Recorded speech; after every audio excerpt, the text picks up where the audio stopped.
मध्य प्रदेश सरकार ने 2023 विधानसभा चुनाव में अपने घोषणा पत्र में कहा था कि दिव्यांग जनों की पेंशन 1500 रुपये की जाएगी, लेकिन अभी तक उनकी पेंशन में बढ़ोतरी नहीं हुई है, जिनको लेकर दिव्यांग लोग अलग अलग जगह बैठक कर रहे हैं और पेंशन बढ़ने की मांग कर रहे हैं। उनका कहना है कि अभी सिर्फ 600 रुपये पेंशन मिलती है, जिससे उनका पूरा नहीं हो पाता, क्योंकि आजकल 600 रुपये में कुछ नहीं होता है, जिसको लेकर 15 दिन का दिव्यांग जनों ने टाइम दिया है कि अगर 15 दिन के अंदर हमारी पेंशन बढ़ेगी, उसके नहीं तो हम लोग आगे उग्र आंदोलन करेंगे, जिसका जिम्मेदार प्रशासन होगा। कितनी पेंशन मिलती है अभी आपको?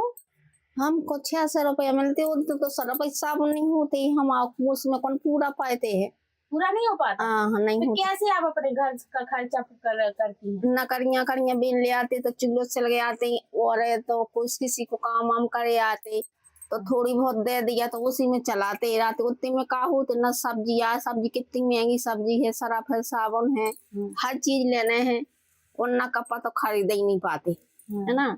और है सो पहले मिलती थी 100 रुपये, फिर 150 रुपये मिलने लगे, 300 रुपया हो गए थे, फिर अब 500-600 रुपया हो गए। तो का ले आए महीना 2 महीना, जिसी को लेना है तो उसको दे देना, और आप अपने जो बच गए तो खर्चा करा, ना बचे तो हम जिसको लेना है तो उसको चले जाते। कितनी मांग करना चाहती सरकार से आप? कितनी पेंशन बढ़ना चाहिए? जो सबको मिला 1500 रुपये मिलने लगे, तो उतने में हम हवा करवा नहीं हो तो अपने सब्जी तरकारी तो चलाते हैं। पति बहुत आज 20-25 साल हो गए खत्म हुआ, हम विकलांग हैं। तो एक हाथ से अपने नकड़ियां बीन लिया, किसी की झाड़ू कर या किसी की बैठे बैठे गल्ला एक हाथ से भी नहीं आए, अपने हरा हाथ चले गए। इसी में होता है? हाँ उसी में होते। आज के ज़माने में किसी का मैम 600 में पूरा नहीं होता। 2 दिन का खर्च चलाना इंसान को मुश्किल पड़ जाएगा, फिर तो महीने भर का है, कैसे चलेगा। साइकिल ही का पूरा नहीं हो पाता, देखिए पंचर है मेरी साइकिल, 1 महीने का 600, अगर साइकिल किसी दिन 600-700 तो इसी में लग जाते, फिर क्या करेंगे। मैं भी एक गृहिणी हूँ तो बहुत कष्ट होता है, अपना जो घर चलाने बहुत परेशानी होती है, और नहीं हो पाता 600 रुपये में कुछ नहीं होता। आज की डेट में बहुत राज्यों में पेंशन अधिक है और सबसे कम मध्य प्रदेश में मिल रही है। तो क्या क्या जरूरतें नहीं हो पाती पूरी? बिल्कुल जरूरत पूरी नहीं हो पाती है। घर गृहस्थी में तेल है, आटा चावल दाल सब कुछ लगता है, और बीमारी है, इलाज और पढ़ाई लिखाई है, सब कुछ है, तो नहीं होता है, पूरा नहीं हो पाता मैम। और अन्य राज्यों में बढ़ गई है, 3000 है, 5000 है, और यूपी में 1000 मिल रही है, लेकिन सबसे कम मध्य प्रदेश राज्य में मिल रही है। इस महंगाई के दौर में तो ये पेंशन कुछ भी नहीं है आज के समय में, क्योंकि घर गृहस्थी चलाना बहुत कठिन हो रहा है।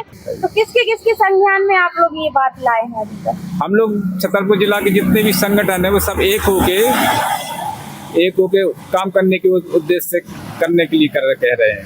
अभी आप कुछ काम करते हैं? मेरी अभी तो कंप्यूटर ऑपरेटर है, लेकिन काम है नहीं हमारे पास। नहीं है। तो क्या चाहते हैं सरकार से ये चाहती है कि पेंशन बढ़ाए और रोजगार के लिए हम लोगों को प्रोत्साहित करे। तमाम दिव्यांगजन हम लोग के पास आते हैं, बात करते हैं, अपनी बातें रखते हैं कि सर हम लोग की पेंशन बहुत कम है और बढ़ाया जाना चाहिए। तमाम प्रकार के ऐसी वो लोग अपने विचार रखते हैं। तो चूंकि ये पेंशन की स्कीम स्टेट गवर्नमेंट का विषय होता है, तो जहाँ पे भी हमारी हायर अथॉरिटी होती है, कोशिश होती है कि नहीं इस विचार को रखने का प्रयास करते हैं कि नहीं कम लगता है, इसको बढ़ाया। क्या सरकार दिव्यांग पेंशन बढ़ाने की कोई योजना चला रही है? जब भी हमारी हायर अथॉरिटी से बात हुई है तो उन्होंने प्रपोजल रखा है, और वो कैबिनेट में शायद गया हुआ है, और सीएम ऑफिस लेवल पे जो भी, चूंकि इसका लंबा प्रोसेस होता है, गवर्नमेंट को कोई चीज़ पॉलिसी या कोई चीज़ बदलना चाहती है, उसमें कोई अपडेशन करना चाहती है, तो एक लंबा प्रोसेस होता है। तो जब भी हमारी हायर अथॉरिटी से बात हुई तो उनका कहना है कि नहीं हम इस पर काम कर रहे हैं, और जल्द ही कुछ अच्छा शुभ संकेत मिलेगा, उनको बढ़ा हुआ कुछ मिलेगा। खबर लहरिया, आपकी खबर आपकी भाषा।